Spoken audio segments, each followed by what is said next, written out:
Yes, Kenya. Tamu sana, yes. In our next analysis today or tomorrow, we are going to dissect William Ruto's response to Raila's petition. But from the superficial look of things, William Ruto's response is more of just thumping, boasting, and insults. But that will be a story for another day. In this video, I want us to have a look at an issue that is currently trending. The issue of 2 sets of Form 34As that were printed by IEBC. The issue has also found its way at the Supreme Court of Kenya. Juliana Cherera, IEBC Vice Chair, has just exposed that Wafula Chebukati secretly ordered for the printing of 2 sets of Form 34As without consulting or informing other commissioners. So the question begs, was it necessary, or why did IEBC print 2 sets of Form 34As if they were not to be used for rigging? Yes. Was it necessary? Before we dig deep into that analysis, in case you are watching us for the very first time, but so far you have not yet subscribed, subscribe, give this video a like. Yes.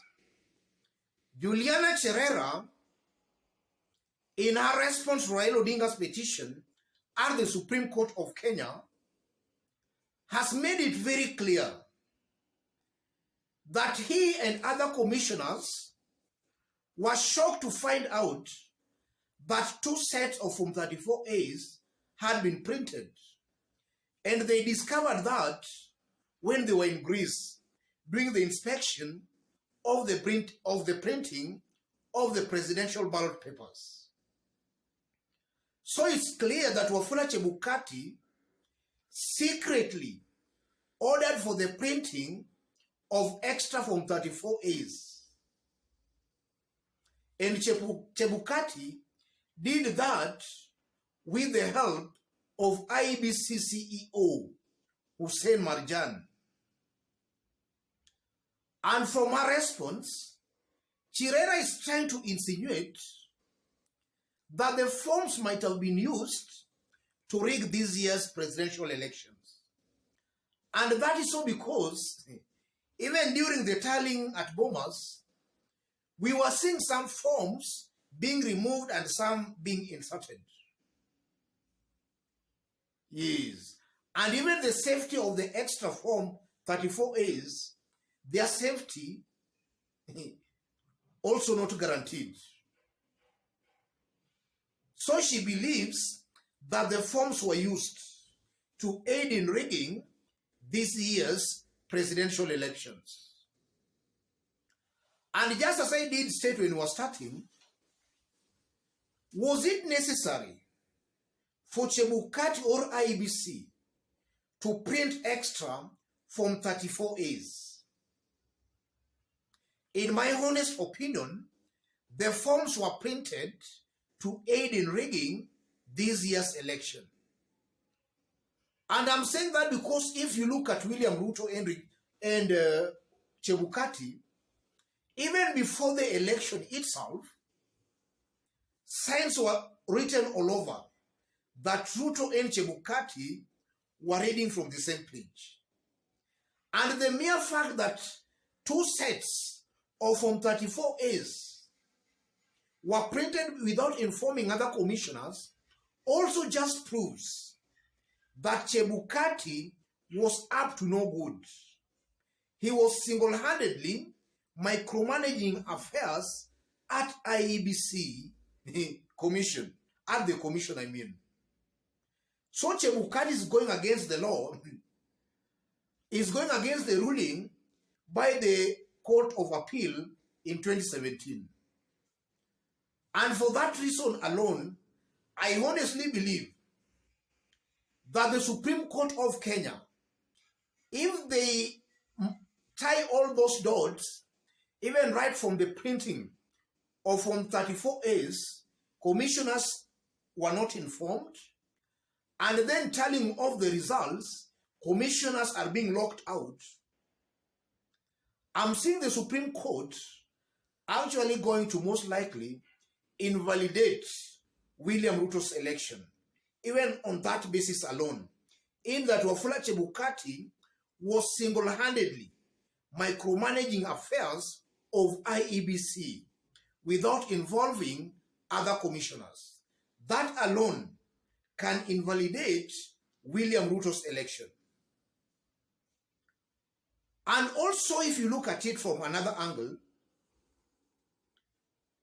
Wafula Chebukati,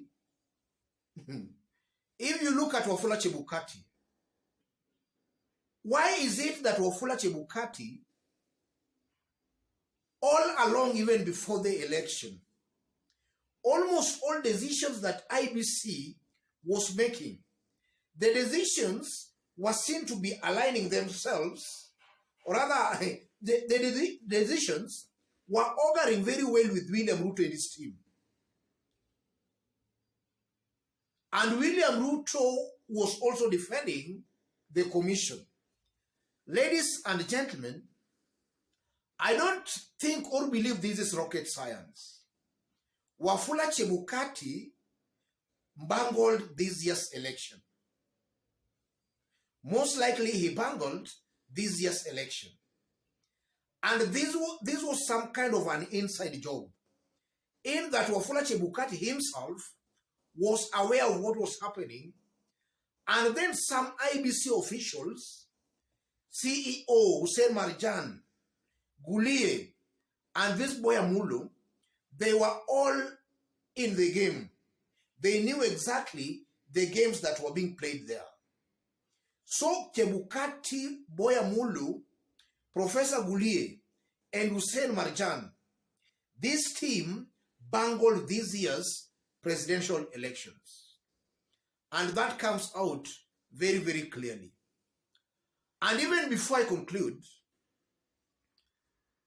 if you look at also that response by Chirera, it's also bringing out a very interesting dynamic to the whole issue. Very interesting dynamic. Commissioners, they travel all the way from Kenya to Greece, not knowing what is even happening, not knowing what they are even going to supervise. I'm seeing a high possibility where Wafula Chebukati, even before the election or even before the printing of the ballot papers, already he had locked out all these people from the operations of IEBC. I think and believe he locked them out way too early. He locked them out way too early. Let me stop it there, ladies and gentlemen. But just as I did indicate in our first, or rather, just as I did indicate when we were starting, in case you are watching us for the very first time, but so far you have not yet subscribed, kindly subscribe, give this video a like. And to our fans and subscribers here, I'm very much humbled, very grateful for the kind of support you are giving me here. And for any other person who wants to have a chat with me, I've pinned my number on the comment section. We can have a chat, or you can share with me any item you think or feel we can analyze and discuss in this forum. God bless you, God bless Kenya. To any other person, that's the kind of analysis we do here. We don't beat about the bush. We go straight on to the point. We call it as it is, without fear or favor. In case you have not yet subscribed, kindly subscribe, give this video a like. Any other person watching us outside Kenya, Drop a comment. Let us know from which part of the globe you are watching us from. If possible again, subscribe, give this video a like. Thank you. God bless you. God bless Kenya.